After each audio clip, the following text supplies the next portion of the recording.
Well, we're here at CPAC 2011 Conservative Political Action Conference with Thomas Woods, Professor of Economics, History, historian. You have a new book out on nullification. You have a book out last year or the year before on Meltdown about the market.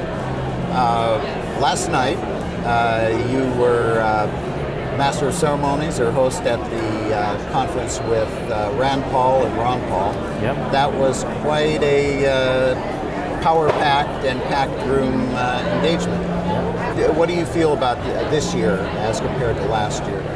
Well, I was asking people last night who have been organizers for the Campaign for Liberty series of events, which, give an alternative point of view. And so, for example, the Ron and Rand Paul event that you mentioned, and then my own talk yesterday, apparently they got twice as many people to come this year as last year. And last year was huge. We had a ton of people, a lot of great events, but they doubled it. And so last night, at the end of the event, when I challenged people in the room that we need to double our presence again, apparently the organizers were saying, oh no, wait a minute, I don't know if we can deal with this. Just hang on, maybe we could increase it by 50% or something. But I mean, it's really great. There's it's almost like there's a parallel convention going on here. Big issue last night that both Rand Paul and Ron Paul addressed, and perhaps you did in your talk yesterday, the Fed. Last year we got close to a vote to audit the Fed. This year, Ron Paul is chairman of the House It's the subcommittee on monetary policy subcommittee. Big chance this year of accomplishing something in there. Where do you see that going? Well, he has the ability to hold hearings on all different sorts of topics and bring in experts who wouldn't normally be heard from. Now, the rule is with these hearings is that the participants are not allowed to have their expenses reimbursed, believe it or not. They have to pay their own way, because it would be considered a bribe even to reimburse them for expense, because it's such a delightful thing to visit DC. So it's like you're getting a free, glorious trip of your life. So that tends to limit the type of witnesses we see. If you wonder, why are all the witnesses always drawn from the Beltway? Because they're the only ones they can just drive over. But there are nevertheless, like there's Joe Salerno, who I think is the best monetary economist in the Austrian tradition, who's working today. There's a book out on the Fed. Who's got a book called Money, Sound, and Unsound, and he's at Pace University. He can get on a train and be down here in 3 hours. So, you can call somebody like that who is unflappable, who can answer any question, any objection.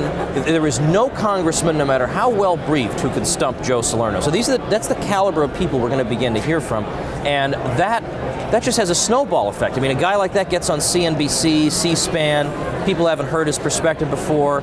We multiply our sympathizers. Big issue. Your book came out last year, Nullification. Yeah.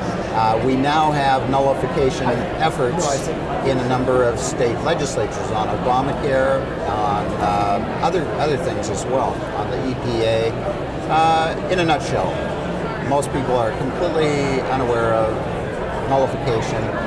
Those who may be familiar with it think, oh, that was something back to John Calhoun and Civil War. What is it and why is it important? Okay, well, it's basically Jefferson's idea that the states have to refuse to allow the enforcement of unconstitutional federal laws. That it's not enough just to vote the bums out. You vote the bums out if they misuse their delegated powers, if they misapply them. But when they exercise undelegated powers, then it's an emergency. You need to act immediately. And he gives good reasons for believing this. And what I show in my book is that this has been used for totally honorable purposes throughout the history of the Republic. There are strong constitutional arguments in favor of it. And the media response, of course, has been absurd, as you might expect. I mean, the objections that we hear from them wouldn't satisfy a third grader.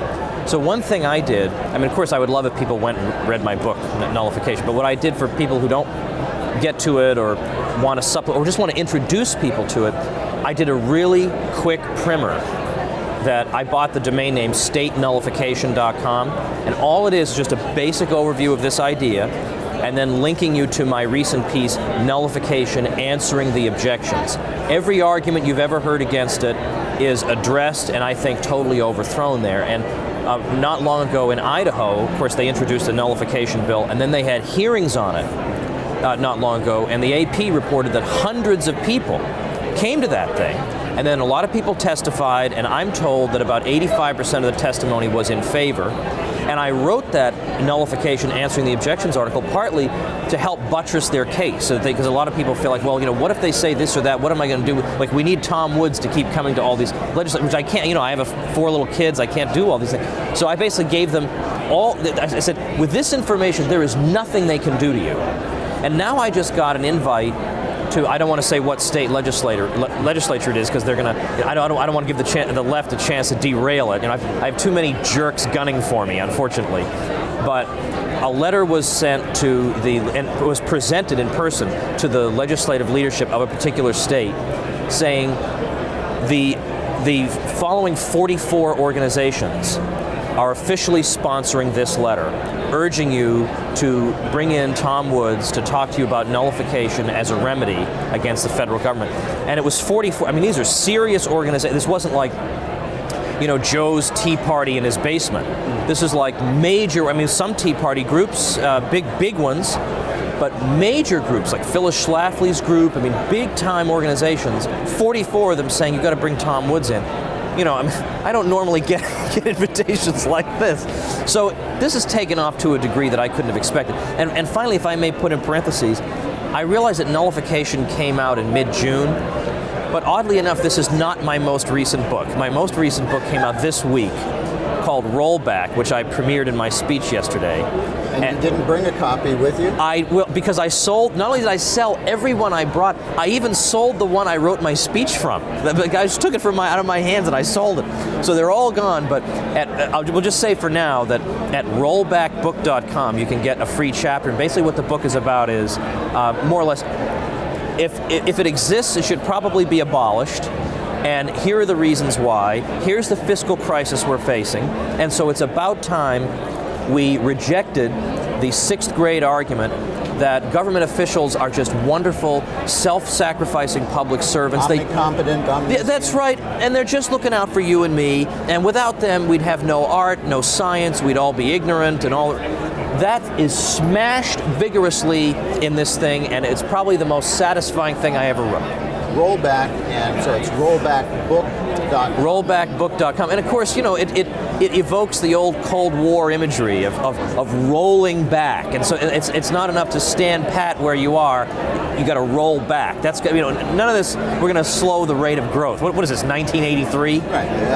100 billion here, 100 billion there. You might barely notice it. Yeah, exactly. Exactly. Well, very good. Well, Tom, thanks for all the good work you're doing, and stay out there. Keep blasting away. I appreciate that, Bill. Thanks for having me. You bet. Okay.